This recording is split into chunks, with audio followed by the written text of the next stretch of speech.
Hello, everyone. My name is Ana Martha Ayala, and I'd like to welcome you to my YouTube channel. As a reminder, I do every video in English and Spanish, and also the degree theory is based on modern Western astrology using the Placidus house system. It will not work with any other house system or any other form of astrology. Now, in today's video, I wanted to discuss with you the Mercury retrograde that we are having August 4th through August 28th, 29th. And it will encompass two signs, Virgo and Leo. So the way that I'm going to structure the video is I'm going to tell you basically every sign is going to have two houses that will get affected. So I will split the information in two. Now, Mercury rules Gemini and Virgo. And according to the degree theory, these are the signs that are mostly affected by a Mercury retrograde. So for everyone, this Mercury retrograde will affect your Virgo house, and it will also affect your Leo house. So wherever, Leo and Virgo land in your natal chart, those are the houses that are going to be affected. Now, as a general rule, Virgo rules daily routines, your health regimen, like diet, exercise, your everyday work routine, things that cause you stress at work. And Leo rules the nicer things, right? It rules romance, children, especially your firstborn. It rules vacations, hobbies, boyfriend, girlfriend, gambling, creative projects. So you are going to review that Leo part of your chart, and maybe try to do something fun with it. Okay. So now, the dates, because Mercury has a shadow period. And the shadow period goes, so this Mercury retrograde will encompass from July 16th, 2024 through September 11th, 2024. What does that mean? Mercury got to Virgo, right? And it's going to start the retrograde on August 4th at Virgo fourth degree, so that's the degree of Cancer, and it's going to go back to Leo at 21 degrees. So the shadow period means that the planet starts to slow down, right? It starts to move slower. It starts to, when it comes a retrograde, when you look at the planet, it looks like it's going backwards, but it really isn't. It's just a visual effect. But the actual retrograde is from August 4th through August 28th. But the shadow period starts in July 16th and it ends in September 11th. So really, this Mercury retrograde is from July 16th through September 11th. Now, retrograde means to review, redo, revisit that part of the Virgo or Leo chart. Virgo is very detailed oriented and makes lists. It gets very organized. It's a workaholic. Leo, when it goes into the Leo part of your chart, what did you do that you had fun at that you want to do again, basically?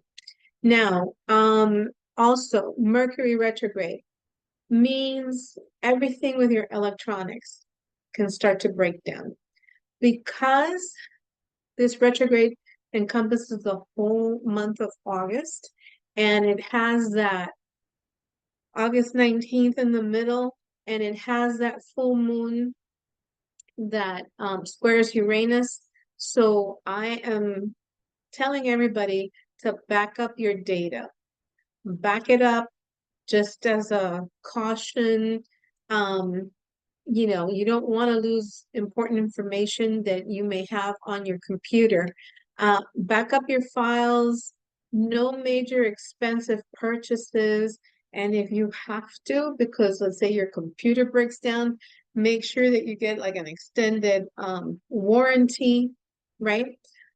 If you can postpone the purchase, do so, because usually when you end up spending a lot of money during a Mercury retrograde, you change your mind once the Mercury goes direct. Also, people from the past may show up because the retrograde is in Leo, which deals with romance, right? And then this retrograde will have some similarity to um, the retrograde we had in April with a lot of electronic issues. So be mindful, back up your day. As I stated before, the actual retrograde starts August 4th. So basically, I'm filming it today, August 4th, and it's at 4-degree issues. So the biggest disruptions with computer, car, cell phone, travel plans happen when Mercury is stationing. What happens at the, plus or minus 3 days, right? So that's when everything goes haywire, either at the beginning when it's turning retrograde or when it stations again and it's going to go forward. So anything at 4 degrees is stationing. And then at 21 degrees of Leo is stationing. So the degrees you want to look at is Virgo at 4 degrees and Leo at 21 degrees to see if you have any planets that this Mercury can conjunct, can trine, can square to your natal chart. And as I said, this period is about revisiting, reviewing, rebudgeting, rethinking, resubmitting something that you did. Now, on August 7th, Mercury retrograde will conjunct Venus, and that's a mutual reception. Making sure that you understand the love and the business conversations that maybe you entered back in July. Mercury entered Virgo on July 26th, and it will be in Virgo from August 4th to August 15th. And then Mercury goes into Leo, retrograding back into Leo, August 16th through August 28th. But it will stay in Leo up until September 11th, I believe. Now, the Mercury in Leo rules the creativity, and you're going to be very creative when it comes to your Leo, a part of your chart. Now, the full moon in Aquarius comes into the picture. So whatever, which is August 19th, that August 19th is going to be crucial, to say the least. So whatever you were thinking about or that came up during the shadow period in July, with that square to Uranus, it will change suddenly, out of the blue. And it can be a little bit dramatic because it's in Leo after all, and Leos are a little dramatic. So unexpected changes can happen to whatever situation occurred back in mid-July. So, speaking of the full moon, it's going to be a little emotional. Well, full moons tend to be emotional, but since it's square, it's an exact square with Uranus, there could be a lot of anxiety. And it also has that Saturn at 17 degrees, which squares that conjunction from Jupiter and Mars, and then that squares Venus, and Saturn is in opposition to Venus. So this day basically is a wild card, this August 19th. Leave room in your schedule in case something comes up. Now, we have the fixed signs, Taurus, Leo, and Scorpio, and Aquarius being affected the most by the full moon, and the mutable signs, Gemini, Virgo, Sag, and Pisces being affected by the Saturn square Jupiter conjunct Mars square Venus. So both the fixed signs and the mutable signs will be affected by the most by these two aspects. So on a mundane level, you all have seen an increase in military actions, and that's due to that Jupiter conjunction with Mars. I anticipate that close to this August 19th, things can escalate even more. I'm just trying to be as positive as possible, but make sure that if you attend any demonstrations, any group activities, that you're very mindful of the exit signs, of the situation around you. You don't want to get into a predicament with an emergency situation happening, especially if you're with your kids, your family, your elderly parents, etc.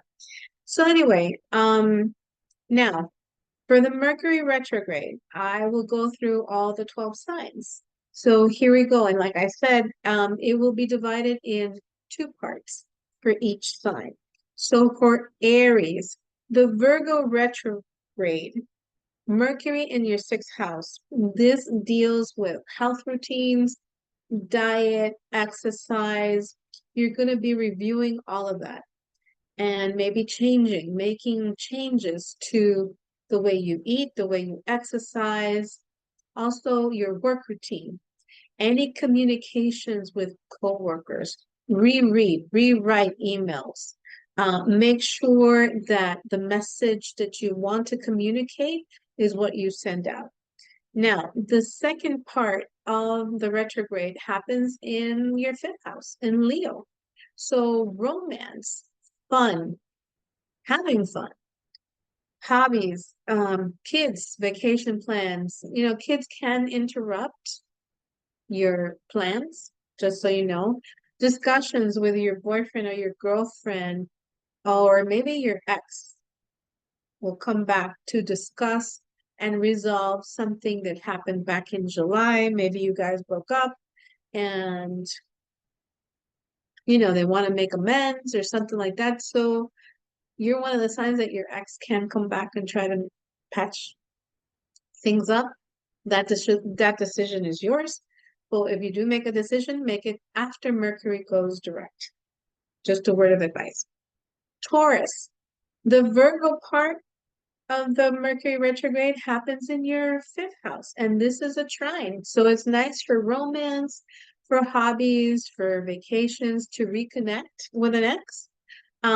Someone from your past may come up either to explain something, to ask for forgiveness, to ask for another chance, or to basically move on.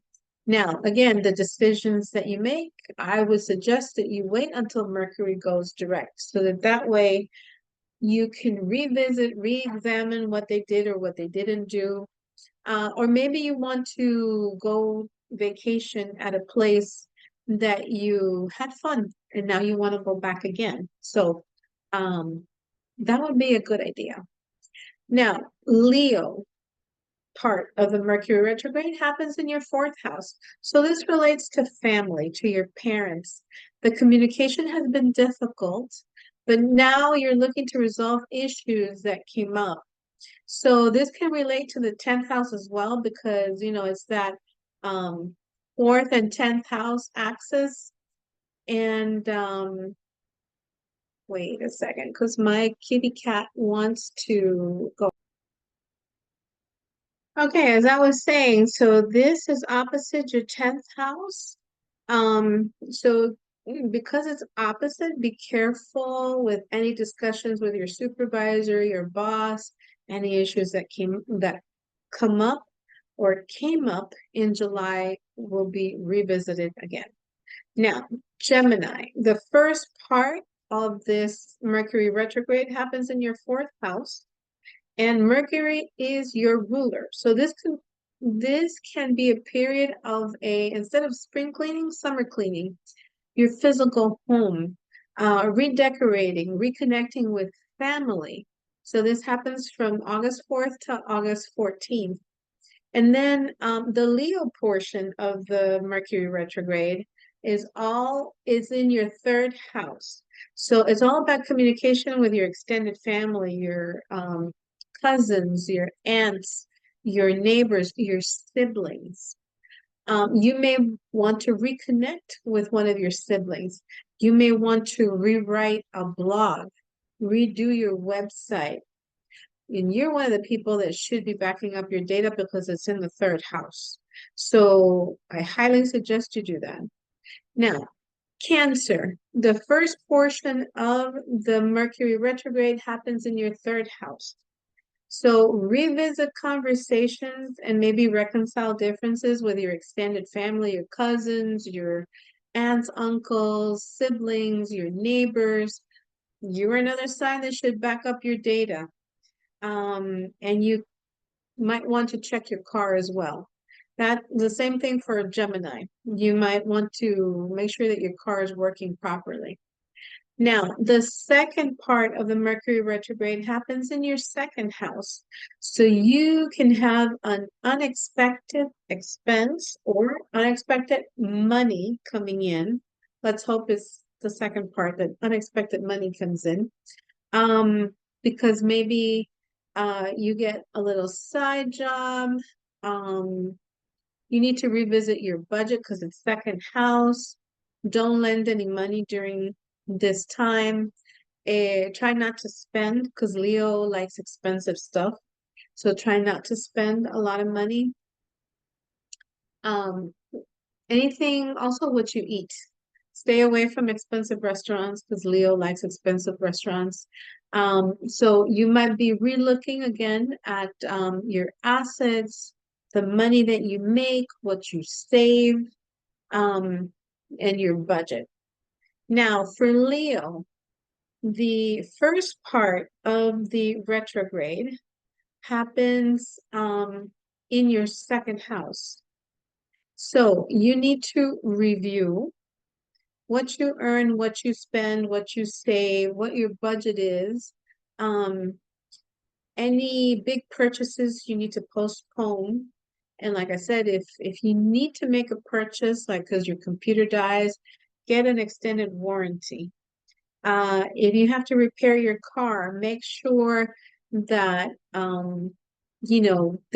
there's a warranty on the repair for X amount of time. The second part of the Mercury retrograde happens in your sign, first house.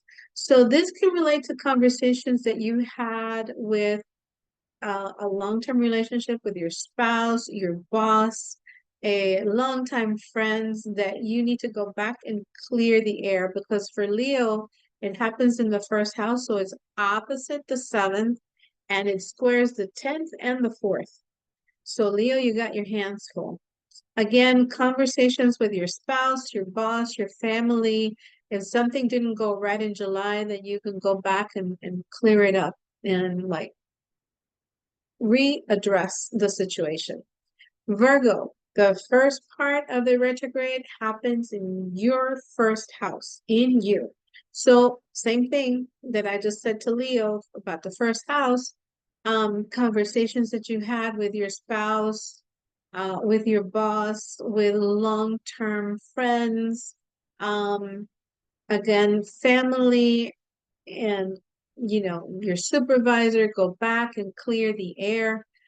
Review also the way you speak, projects that you're turning in, the work that you're turning in, because Virgo is very dutiful and is a workaholic. So just review stuff before you turn in the final project. Now, the second part of the retrograde happens in the 12th house. So this house deals with things that happen behind the scenes. Something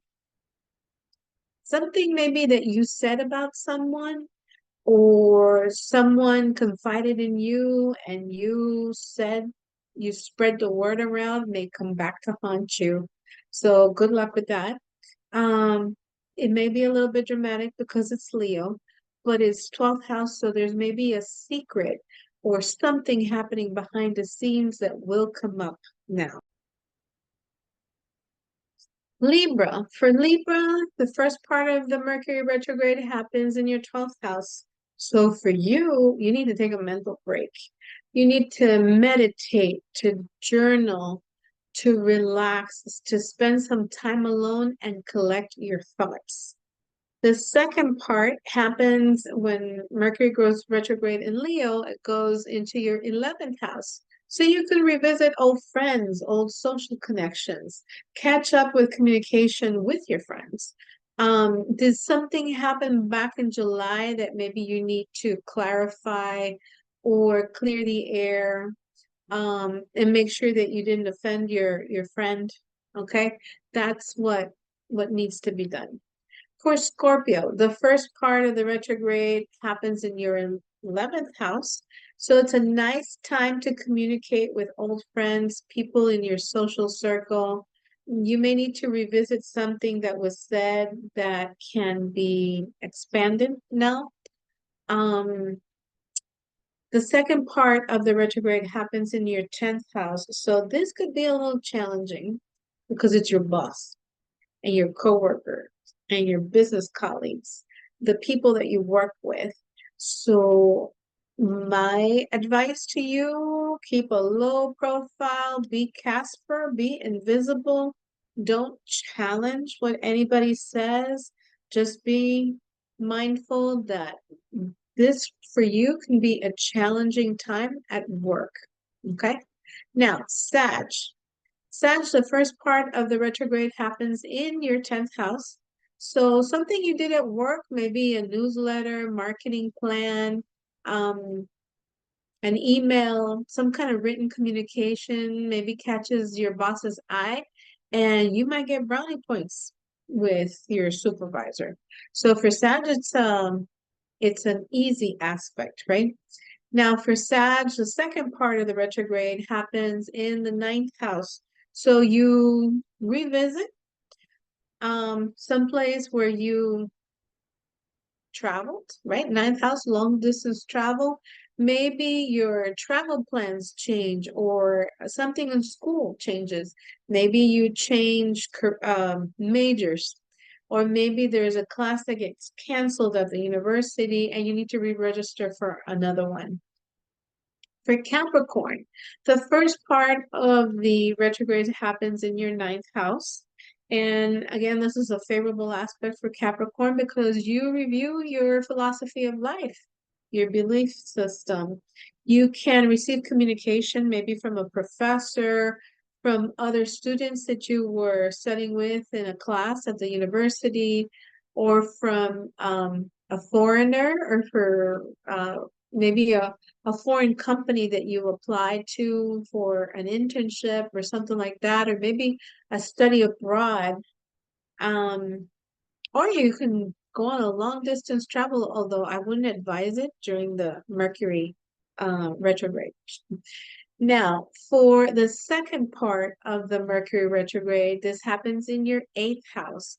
So we're talking about your partner's money, debt, sex, taxes, fears, inheritance, insurance, payouts, money that comes in a lump sum. And maybe you heard back in July that you got some kind of settlement, and your this topic comes up again. Or you may hear that somebody passed away. Whatever happened in July that caught you off guard, it may come up again. And this is a financial house. So maybe even with your partner's money. Aquarius, the first part of the retrograde happens in your 8th house. So maybe healing anxieties, deep fears, things that paralyze you on a mental basis, reconnect with a therapist, or you go back into therapy. Also, this is a financial house, so you might be checking or revisiting your budget, maybe your retirement goals, your investments. You can speak with a financial advisor. Maybe you initiated the meeting back in July and now you are going to go back and decide on what you want to invest. Although again, I would wait for any major decisions with big money after the Mercury retrograde is over. Now, the second part of the retrograde happens in your seventh house. So, long-term relationships, your spouse, um, one-on-one, right? Or business. It's either love or business. Revisit the situation. It can also deal with, because it is a seventh house, it's squaring the fourth. Maybe it's something with a living situation that you need to address again, or it could also square the 10. Maybe something at work is going to be brought up again. Again, anything having to do with one-on-one in love and business. Pisces, the first part of the retrograde happens in your seventh house. So you need to revisit conversations with your partner that didn't work out back in July. Maybe there's a subject that came up that you have to address again. If it's a business partner, maybe you're renegotiating a deal that you want to do with them, and maybe you need to look at the terms that they're offering. Now, the second part of the retrograde happens in your sixth house, which is it's difficult to get back to your routine, whatever happened to in the shadow period for Mercury. So whatever happened at work during Mercury's shadow period back in July, it will need to be sorted out again, and there can be changes for you at work or in your health routine. So basically, this concludes the forecast, I guess, for all 12 signs. I personally have had experiences with a Mercury retrograde and buying a computer many years ago, because I had no choice. I was in the middle of tax season and my computer died. So I had to go and get another computer. And Lord and behold, that computer never worked properly. And it's the only computer that the motherboard melted. Okay, mind you, it happened years later, but it was a nightmare. So that's why I'm saying get an extended warranty. If you fix your car, make sure that, you have some kind of warranty on those repairs, and postpone expensive purchases because you will change your mind after Mercury goes direct. So, thank you for watching. If you liked the video, have learned something from it, please give it a thumbs up, subscribe to the channel, and send it to somebody that it may also help. As always, if you want a natal chart reading with me, please send me an email to amaastrology@aol.com. Thank you for watching, and I'll see you in the next video.